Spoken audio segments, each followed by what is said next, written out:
बिस्मिल्लाहिर्रहमानिर्रहीम। स्टूडेंट्स, आज के लेक्चर में हम एनवेलप टूल जो है उसको डिस्कस करेंगे।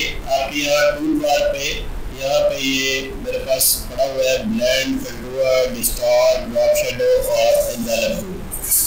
अब एक रेक्टेंगल यहाँ पे आपको नज़र आ रही होगी और जैसे ही मैं एनवेलप टूल पे क्लिक करूँगा तो आप ज़रा प्रॉपर्टी बार पे देखें, यहाँ पे कुछ शेप टूल्स आ गए हैं। और एनवेलप दरअसल होता यूँ है कि हमने एक पिक्चर जो है, एक हमारा ऑब्जेक्ट जो है उसकी शेप किसी दूसरे ऑब्जेक्ट को देनी है, तो उसके लिए हम एनवेलप यूज करेंगे। तो यहाँ पे देखें, आप जब इसको एनवेलप टूल को क्लिक करेंगे तो आपकी ये जो शेप है जिसको आपने सेलेक्ट किया होगा वो शेप जो है वो शेप टूल की सूरत में आपको नजर आएगी। यानी आप इसको मॉडिफाई कर सकते हैं। देखिए, हम इस नोड से पकड़ते हैं इसको और ऊपर लेके जाते हैं तो ये इस तरह हमारे पास एक खूबसूरत इफेक्ट होगा। अगर आप कंट्रोल की प्रेस करते हैं तो बिल्कुल सीधा ये ऊपर की तरफ जाएगा। मैं थोड़ा सा इस ऑब्जेक्ट को नीचे कर लेता हूँ यहाँ पे। अब इसी तरह पूरा एनवेलप टूल पर क्लिक करते हैं और हमारे पास यहाँ पे ये एक शेप है, इसको हम यू इस तरफ कर देते हैं और इसको यू इस तरफ कर देते हैं। तो आप नोट कर रहे होंगे कि हम अपने ऑब्जेक्ट्स को रीशेप कर रहे हैं एनवेलप टूल की वजह से, और किसी भी किस्म की शेप जो है इससे आप क्रिएट कर सकते हैं। मैं कंट्रोल Z करता हूँ यहाँ पे।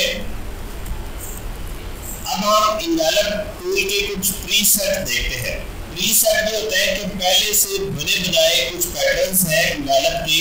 देखिए, अगर मैं ये रेक्टेंगुलर स्लॉट जो है इस पर क्लिक करता हूँ तो इस तरह शेप मेरी तब्दील हो जाए, राइट। अब कंट्रोल Z करता हूँ और अगर मैं यहाँ पे ये जो पिंच है इस पर क्लिक करता हूँ तो ये मेरी शेप इस तरह जो है वो हो जाएगी। इसके अलावा आप अपने भी प्रीसेट बना सकते हैं। ये तो प्री डिफाइंड प्रीसेट है, आप अपने भी प्रीसेट बना सकते हैं। वो कैसे बनेंगे कि यहाँ पे मैं दफा कंट्रोल Z करता हूँ। फर्ज करें कि आपने यहाँ पे ये एक शेप क्रिएट कर दी है इस किस्म की, ठीक है, और आप जो है इसको सेव करना चाह रहे हैं, ठीक है, तो आपने ऐड के बटन पे क्लिक करना, ऐड प्रीसेट। अब इसका नाम दे दें, फर्ज करें हम इसका नाम ए दे देते हैं और इसको सेव कर देते हैं। अब ये प्रीसेट हमारा सेव हो गया। यहाँ पे आप देखें ये ए के नाम से एक प्रीसेट आ गया हो, ठीक है। तो अब अगर हमारी कोई भी शेप इस किस्म की हम लगाते हैं, हम यहाँ पे एक रेक्टेंगल क्रिएट करते हैं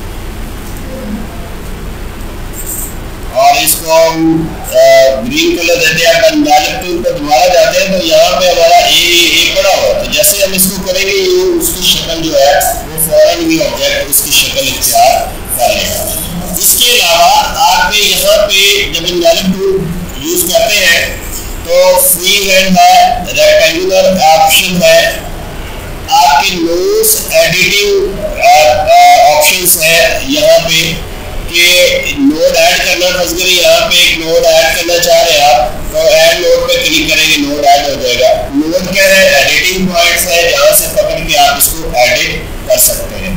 मैं इसको एक दफा कंट्रोल Z करता हूँ, क्या यहाँ पे हम एक नई रेक्टेंगल क्रिएट कर लेते हैं और कुछ और ऑप्शंस हम एनवेलप टूल की डिस्कस करते हैं। यहाँ पे देखें कि मेरे पास कन्वर्ट टू कर्व है और यहाँ पे ये तीन ऑप्शन है, स्ट्रेट लाइन मोड और आर्क मोड और यहाँ पे डबल आर्क मोड। देखिए, अगर आप स्ट्रेट लाइन मोड पे क्लिक करते हैं और आप किसी ऑब्जेक्ट को मूव करेंगे तो इस तरह ये स्ट्रेट लाइन की सूरत में मूव होगा। Is it okay? और अगर आप इसको यहाँ पे सिंगल आर्क मोड पे क्लिक करते हैं और अपने ऑब्जेक्ट को ये देखिए आर्क शक्ल में ये मूव होगा। और इसी तरह कंट्रोल Z करता हूँ मैं, अगर आप डबल आर्क मोड में को क्लिक करते हैं तो फिर ये डबल आर्क की सूरत में इस तरह आपका ऑब्जेक्ट जो है। जी स्टूडेंट्स, अब हम इनवेलप टूल की एक प्रैक्टिकल एग्जांपल की तरफ जाते हैं।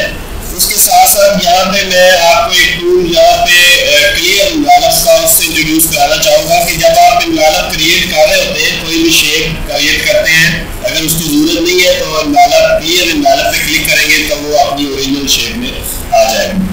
इसके साथ हमारे पास यहाँ पे एक वाइट बोर्ड पड़ा हुआ है और इस वाइट बोर्ड को मैं एक दफ़ा अनलॉक करता हूँ। अब हमने करना क्या है, असल में इनवेलप टूल की प्रैक्टिकल रिप्रेजेंटेशन देखनी है कि प्रैक्टिकली इनवेलप टूल जो है वो किस तरह हमारी हेल्प करेगा। ये जो वाइट बोर्ड है इसको मैं एक दफ़ा लॉक कर देता हूँ, राइट क्लिक करता हूँ, ये लॉक हो गया। अब मैं क्या करता हूँ कि यहाँ पे आपके ये बेजियर टूल की मदद से कुछ लाइंस मैं यहाँ पे ड्रा करता हूँ, अगर आपकी इजाज़त हो तो। उसके बाद हम यहाँ पे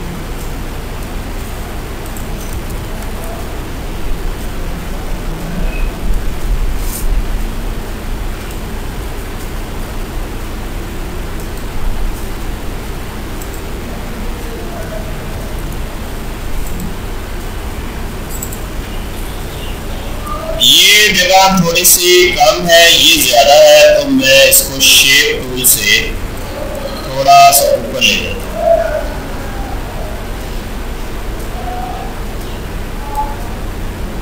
थोड़ा सा नीचे यूं, और ये भी थोड़ी सी शेप।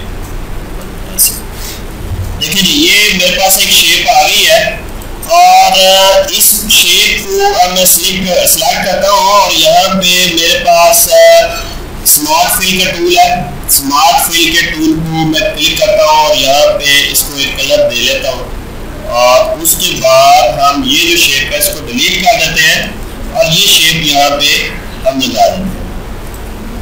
अब हम करना क्या चाह रहे हैं, हम मल्टीमीडिया यूनिवर्सिटी ये जो लिखा हुआ है इसको इस वाइट बोर्ड पर इसी एंगल में सेट करना चाह रहे हैं, तो इनवेलप जो है वो हमारी हेल्प करेगा इस सेंस में। तो आपने करना क्या है, आपने यहाँ पे इनवेलप टूल पे क्लिक करना है और सॉरी, पहले आप मल्टीमीडिया को सिलेक्ट करें क्योंकि आप इसको लगाना चाह रहे हैं। इनवेलप टूल को क्लिक किया, उसके बाद यहाँ पे टूल है क्रिएट इनवेलप फ्रॉम।